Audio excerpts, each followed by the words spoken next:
Voilà, cette semaine, je lisais un article d'un ami qui s'appelle Benjamin, qui est cofondateur d'un journal qui s'appelle The Great New Press, donc un journal chrétien à destination des non-croyants dans lequel fait ressortir des nouvelles positives et puis aussi des petites interpellations. Et il avait donc écrit un article qui s'appelle Un monde plus juste.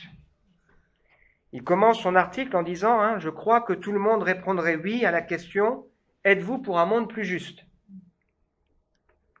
C'est du moins l'hypothèse que je fais en écrivant cet article, et j'imagine qu'il y aurait autant de réponses que d'individus si je posais ensuite cette deuxième question que proposez-vous pour un monde plus juste?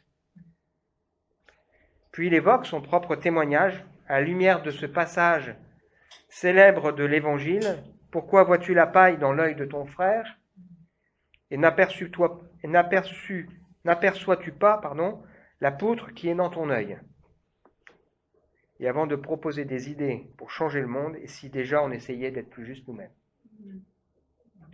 En ce moment, il y a plein de gens qui veulent se présenter comme des héros, des héroïnes, qui pensent qu'ils ont la solution pour tout changer.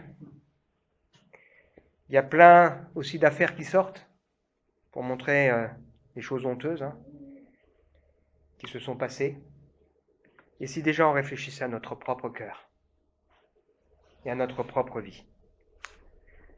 Avez-vous déjà éprouvé la honte pour vous-même? Ça m'est arrivé. Avez-vous déjà été déçu de vous-même? Ça m'est arrivé. Avez-vous déjà dit, fait, pensé, réagi d'une manière dont vous n'êtes pas fier? Ça m'est arrivé. Avez-vous déjà eu conscience de ne pas avoir rendu un bon témoignage? Et par voie de conséquence, quelque part, porter préjudice à l'Évangile? Ça m'est arrivé. À la fois au Seigneur, au royaume de Dieu. Quand j'étais jeune, je pensais souvent et je faisais souvent cette prière.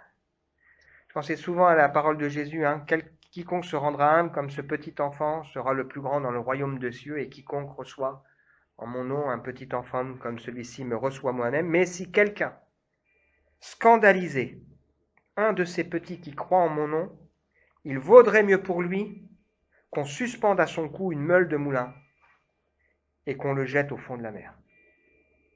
Malheur au monde à cause des scandales. Il est nécessaire qu'il arrive des scandales, mais malheur à l'homme par qui le scandale arrive.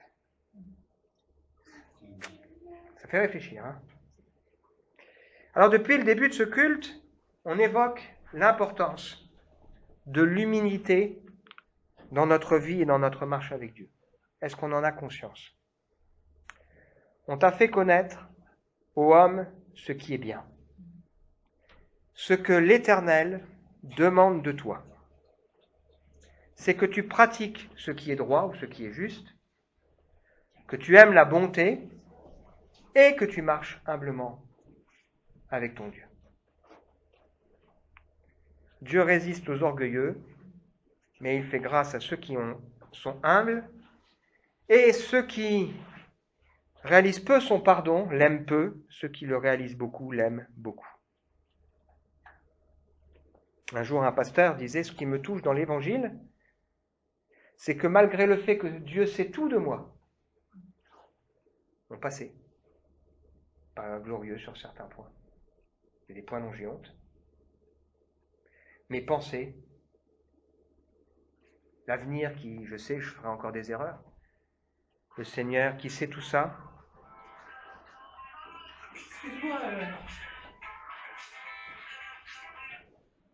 le Seigneur qui sait tout ça, m'aime quand même. Le Seigneur, malgré le fait qu'il sache tout ça, m'aime quand même.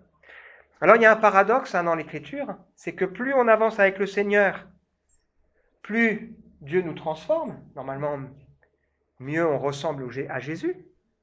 En même temps, plus on prend conscience qu'on est des pécheurs. Il y a ce paradoxe où Paul dit qu'on doit simplement voir en lui comme en Apollos des serviteurs, mais en même temps, il dit que les gens peuvent voir ce qu'il a fait, ce qu'il a dit, et prendre exemple sur lui, parce que malgré tout, ça reste un modèle, quelqu'un qui est transformé par le Seigneur. Cette semaine, au Café Change, j'ai eu plusieurs personnes qui sont venues, en particulier une dame qui s'appelle Brigitte, qui est venue, elle m'a parlé un peu, elle ne savait pas trop où elle en était, et quand on a échangé avec elle, elle me dit, elle m'a raconté qu'elle était vraiment choquée parce qu'elle a connu une famille à Madagascar, des gens qu'elle a aidés à venir sur Strasbourg, s'installer. Et le monsieur, il était tout le temps en train de dire qu'il priait pour elle.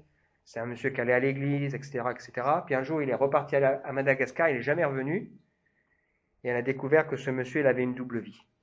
Il avait une autre famille là-bas, des autres enfants. Et elle me dit, voilà, un croyant qui mène une double vie. Le lendemain, je rencontre une autre dame qui rentre au Café Change, qui vient voir les tableaux, visiblement remontés. Quand j'essaie de parler avec elle, elle me dit, je ne suis pas dans des dispositions pour vous écouter. Et elle me parle de membres de sa famille qui fréquentent une église et qui rendent malheureusement un mauvais témoignage. Quand j'entends tout ça, ça me fait réfléchir sur ma vie. Et je me dis, Seigneur, garde mon cœur. Le titre du message de ce matin, c'est « Pas de quoi faire le fier ». Comme ce petit garçon qui se cache les yeux. Lorsque j'ai été à Mirecourt, j'ai fait donc 2 conférences, là, formation pour le témoignage, la défense de la foi. La première fois, j'ai lu ce verset, « Soyez toujours prêts à défendre l'espérance qui est en vous devant tous ceux qui vous en demandent raison. Faites-le avec douceur et respect. » Et j'ai expliqué que Pierre, qui a renié son maître, est légitime pour parler de ça, pour inviter les croyants à défendre, à être toujours prêts à défendre leur espérance. Pourquoi ? Parce que l'évangile est passé dans sa vie. Et qu'il y a des choses qui ont changé. Et j'ai dit que moi, j'étais légitime aussi de parler de ce sujet, alors que plein de fois, je n'ai pas réussi à rendre témoignage, j'ai été maladroit, je me suis mal pris, etc., etc. Mais l'évangile est passé dans ma vie. Et j'apprends. Et la deuxième fois que je suis allé à Mirecourt, j'ai repris ce verset. Et en travaillant le sujet, j'ai été repris aussi dans mon cœur en pensant à la fin. Faites-le avec douceur et respect. Et je me suis aperçu que parfois, c'est pas forcément dans les mots, mais dans mon cœur, j'ai pas toujours été doux et respectueux des histoires des gens en face de moi. J'ai demandé pardon, Seigneur.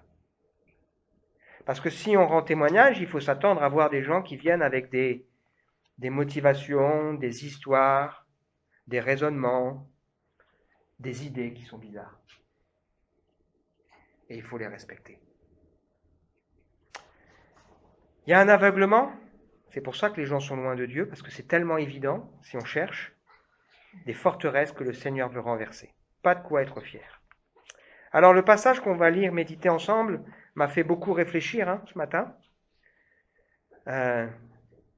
puisqu'on va poursuivre notre découverte de l'histoire d'Abraham, et franchement, ce passage, j'aimerais bien l'enlever de la Bible, moi. Mais c'est comme ça. J'aimerais bien l'enlever de la Bible parce que c'est pas très glorieux. Mais ces choses ont été écrites pour nous servir d'instruction. C'est ce que Paul dit. Il dit qu'il traite durement son corps, qu'il le tient assujetti parce qu'il ne veut pas être désapprouvé après avoir prêché aux autres. Il raconte que le peuple entier a été sous la bénédiction de Dieu. Ils ont été nourris dans le désert, conduits par la nuée, remplis, voilà. Mais malgré tout ça, ils sont tombés dans la désobéissance. Et il nous dit, ces choses ont été écrites pour vous servir d'instruction. Donc on a besoin de ces choses. Qu'on n'ait pas de mauvais désirs, qu'on ne soit pas idolâtre, qu'on ne tombe pas dans la débauche ou dans toutes sortes de murmures. Alors on va lire ensemble Genèse au chapitre 20, une histoire pas très glorieuse dans la vie d'Abraham. Abraham partit pour la région du Négev. Il s'établit entre Kadès et Chour, puis alla séjourner à Guérar. Abraham disait de sa femme Sarah qu'elle était sa sœur. Abimélec, roi de Guérar, la fit enlever. Pendant la nuit, Dieu apparut en rêve à Abimélec et lui dit « Tu vas mourir à cause de la femme que tu as enlevée, car elle est mariée. » Abimélec, qui ne s'était pas encore approché d'elle, répondit « Seigneur, Mon peuple et moi, nous sommes innocents. Vas-tu nous faire mourir quand même? Abraham m'a dit lui-même qu'elle était sa sœur, et elle a affirmé de son côté qu'il était son frère. J'ai agi en toute bonne conscience, j'ai rien fait de mal. Dans ce même rêve, Dieu reprit, « Moi aussi je sais que tu as agi en toute bonne conscience. C'est moi qui t'ai retenu de te rendre coupable envers moi.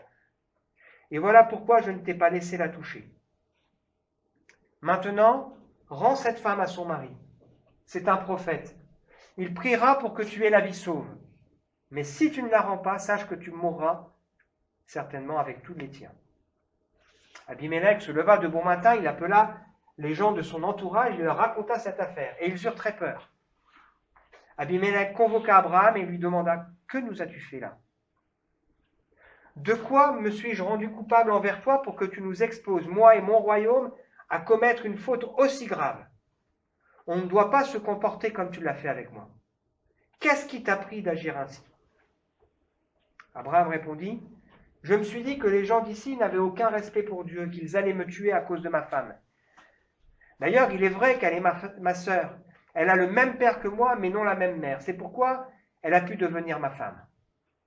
Lorsque Dieu m'a fait quitter la maison de mon père, j'ai dit à ma femme, « Partout où nous irons, fais-moi le plaisir de dire que je suis ton frère. » Abimelech prit des moutons, des chèvres, des bœufs, des esclaves, hommes et femmes, les donna à Abraham en lui rendant sa femme Sarah.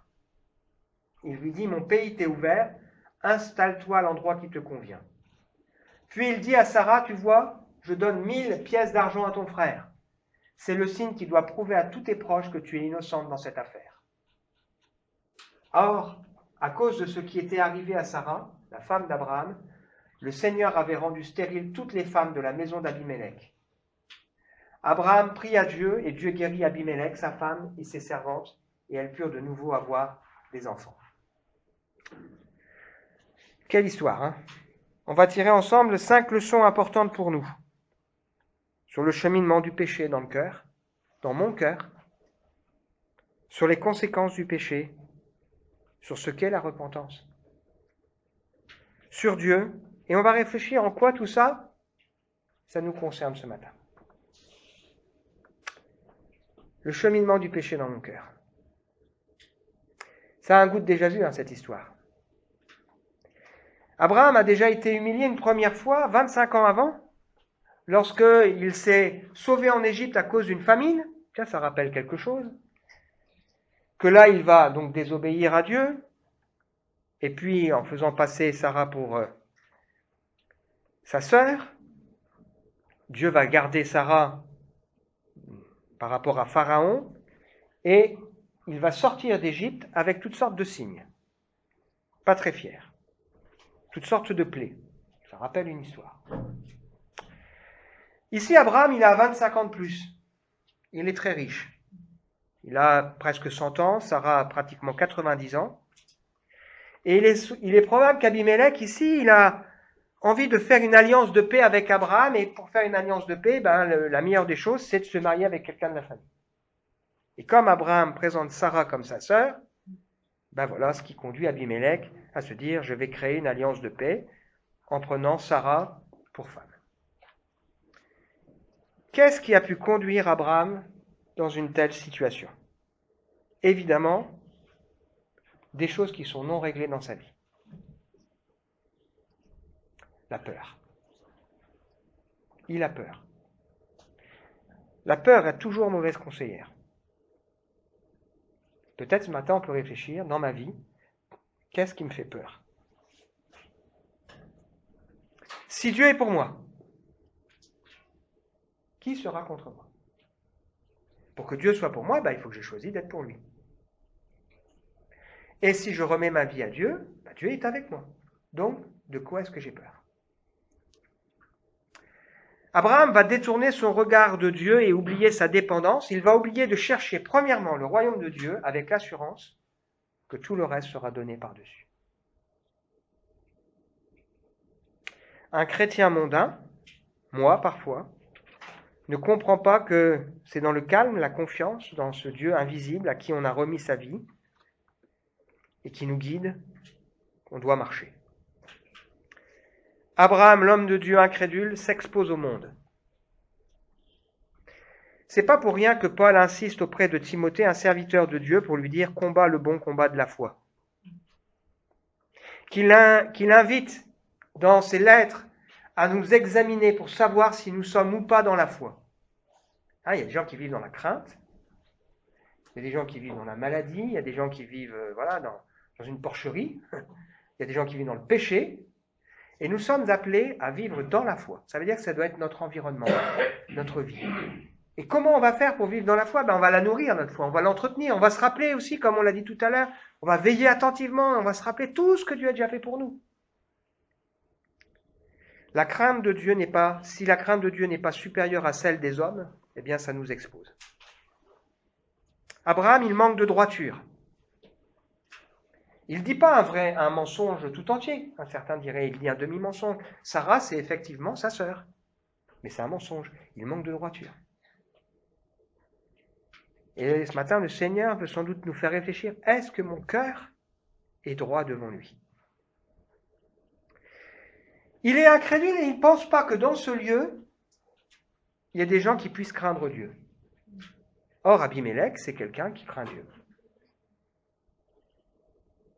Et donc, lui, il juge les autres d'une mauvaise manière. Et il va se retrouver bouche bée quand Abimélec va venir le voir en lui disant « Mais qu'est-ce que tu as fait là ?» Tu te rends compte? Imaginez la claque pour Abraham quand un non dépendant de la promesse vient lui-même lui donner une leçon de vie. Ça nous arrive parfois que des non-croyants nous donnent des leçons. Ou des gens qui n'ont pas la même foi que nous. Certaines fois, mais peut-être pas la même que nous. Ils nous donnent des leçons, nous interpellent en disant « Mais toi là, qu'est-ce que tu fais? Tu te dis chrétien, qu'est-ce que tu fais là? Qu'est-ce que tu as fait? Qu'est-ce que tu as dit? Et puis tu as peur, et puis tu doutes. Et il est où ton Dieu? » Quelle baffe. Ce qui est terrible avec Abraham, c'est qu'il a prémédité son acte avec Sarah dès le départ. Bon alors, Sarah, écoute, pour pas qu'on ait de problème, voilà ce que tu vas dire. Et il est prêt ici à faire capoter le projet de Dieu. Vous vous rendez compte? Sarah est enceinte. Quelques mois plus tard, elle va donner naissance à Isaac, le fils de la promesse qu'il a attendu toute sa vie. Et là, dans son histoire, il serait prêt à faire capoter le plan de Dieu. Le chemin du péché, c'est comme une avalanche, un tsunami qui nous submerge. Deuxième grande leçon qu'on tire de ce texte, c'est les conséquences du péché. C'est que le péché, là, il n'a pas un impact que dans ma vie, mais il a un impact aussi dans ceux qui sont autour de moi. Abraham rend un mauvais témoignage. Abimélec est entraîné dans le péché d'Abraham. Et Dieu lui dit, Abimélec, t'as péché. Mais il dit, mais moi, c'est pas de ma faute, vraiment. Et c'est pourtant, il est quand même responsable. Le péché, il entraîne, mais Dieu va le garder, on va le découvrir après. Sarah aussi est responsable parce qu'elle sait. Elle n'a rien dit. Elle a accepté. Imaginez le témoignage d'Abraham devant les gens qui sont nombreux autour de lui qui a dit, voilà, je m'appelais Abraham, maintenant je m'appelle Abraham, Dieu m'a fait une promesse, il va bénir à travers moi, Sarah elle va avoir un fils, et puis là, il se retrouve dans une situation, quel témoignage. Quelle honte. Et puis plus tard, si vous lisez la suite du livre de la Genèse, vous voyez que Isaac va faire la même chose. Parce que quelque part, il va reproduire ce que son père a fait. Un texte qui nous en dit long aussi sur la repentance. Abimélec, lui, va se repentir. Il va être touché, convaincu par Dieu. Il va reconnaître qu'il a mal agi, même s'il ne savait pas tout. Il va avouer devant les autres, voilà, je m'y suis mal pris, mais voilà, je me suis fait avoir. Il va réparer aussi ce qu'il a fait. Parce qu'il ne faut pas oublier que la repentance, ce n'est pas simplement je demande pardon, mais c'est aussi je répare. Il y a des choses parfois à réparer.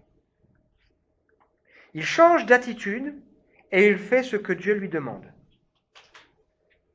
Il va prier. Et puis quelle claque il donne à Abraham quand il va trouver Abraham en disant, voilà moi ce que j'ai dit à Dieu, Seigneur, ferais-tu périr une nation juste? C'est pas ta manière d'agir. C'est exactement la prière qu'Abraham a fait juste avant pour Sodome et Gomorrhe. Et là, c'est un païen qui vient le voir et qui fait la même prière que lui. Mais lui, il a entendu. Ah, quand Dieu nous interpelle, ça fait mal. Alors, on en apprend aussi beaucoup, quatrième, sur Dieu. On voit que Dieu va malgré tout protéger Abraham. Il va malgré tout protéger Abimelech. Il est probable, quand on lit le texte, que ça a duré un moment, puisque les femmes, elles ont été frappées de stérilité, et que, sans doute, il y a eu une maladie suffisamment importante pour empêcher les gens d'avoir des relations, puisqu'ils n'ont pas pu avoir d'enfants, etc., et que Abimelech n'a pas pu toucher Sarah. Dieu n'a pas caché ce qu'a fait Abraham, ce héros, cet ami de Dieu, cet homme imparfait. Ça veut dire que c'est pas parce qu'on marche avec le Seigneur que Dieu va couvrir notre péché. Je connais Dieu, je marche avec Dieu, mais si je pêche, Dieu n'approuvera jamais mon péché. Et Dieu ne dira jamais, c'est moins grave parce que tu as déjà compris plein de trucs, tu as déjà fait plein de trucs. Si on pêche, Dieu ne couvrira pas notre péché. Il n'a pas rejeté Abraham, il a poussé à se remettre en question. Dieu va lui parler à travers Abimelech, et il va demander à Abraham de prier pour Abimelech.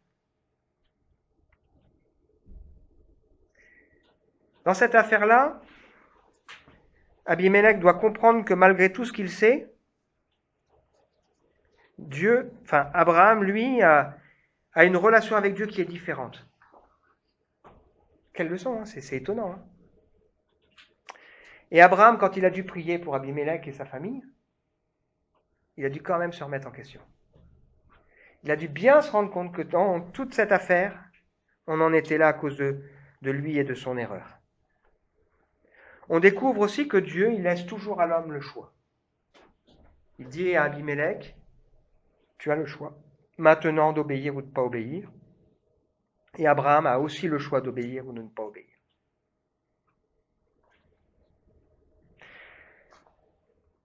En quoi tout ça, ça me concerne? Peut-être qu'on peut réfléchir, c'est dans nos cœurs, il y a des choses qui ne sont pas réglées. On peut peut-être réfléchir aussi sur nos peurs. On peut peut-être aussi réfléchir sur nos demi-vérités. On peut peut-être réfléchir aussi sur le témoignage que l'on rend. Il n'y a pas de plus grande joie que d'apprendre que nos enfants marchent dans la vérité. Qu'est-ce qui fait notre confiance? La maturité spirituelle, c'est pas le fait qu'on est fort en nous-mêmes, mais c'est le fait qu'on sait qu'on est faible. Et qu'on sait qu'on dépend du Seigneur. Dieu est un refuge, une forteresse. Celui en qui je me réfugie quand j'ai peur, chaque jour de ma vie. J'ai besoin que le Saint-Esprit me remplisse. Son esprit me rend fort, aimant et réfléchi. Notre manière de dire, l'esprit nous remplit de force, d'amour et de sagesse. Il me rend fort, aimant et réfléchi. Conclusion pour nous ce matin. On t'a fait connaître au homme ce qui est bien. Ce que Dieu demande de toi, c'est que tu pratiques la justice, ou ce qui est droit. Que tu aimes la bonté et que tu marches humblement avec ton Dieu. L'humilité précède la gloire, l'orgueil précède la chute. C'est une vérité biblique, l'humilité qui précède la gloire et l'orgueil qui précède la chute. Avant la ruine, le cœur de l'homme s'élève, mais l'humilité précède la gloire. Quelque part, Jésus, il a vécu ça, il s'est humilié avant de revenir d'une manière glorieuse. Jésus qui est doux et humble de cœur, qui n'a pas honte de se présenter devant Dieu en disant « Me voici, avec les enfants que tu m'as donnés ». Est-ce que nous n'avons pas parfois quelques raisonnements, quelques préméditations à revoir? On a appris sur le chemin du péché, sur ses conséquences. Est-ce qu'il n'y a pas des choses à réparer? Dieu qui nous garde malgré tout. Et ce sujet qui nous concerne. Jésus, l'exemple parfait.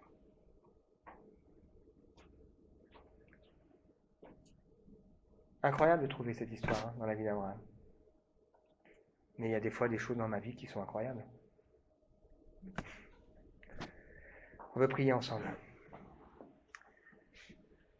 Seigneur, on est là devant toi. Tu nous rappelles que tout est à nu et tout est à découvert. Tu nous rappelles, Seigneur, qu'il n'y a vraiment pas de quoi dans notre vie être fier, si ce n'est de savoir que nous sommes aimés et pardonnés de toi. Sans toi, Seigneur, nous ne pouvons rien faire. Nous te demandons encore que le Saint-Esprit passe dans nos cœurs, dans nos vies, pour nous aider à revoir nos priorités, nos raisonnements, nos peurs. Il y a plein de fois, Seigneur, où j'ai eu peur. Tu veux m'apprendre, Seigneur, tu veux nous apprendre à dépendre de toi. Nos vies, Seigneur, t'appartiennent. Elles sont dans ta main. Je te prie, Seigneur, que ce matin, tu mettes le doigt là où il faut dans nos cœurs, dans nos vies. Tu mettes à nu. Tu révèles.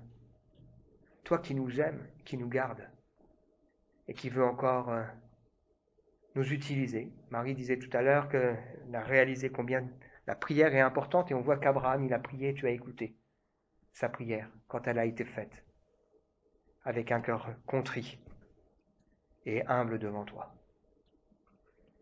Merci pour ta fidélité, pour ta bonté. Amen.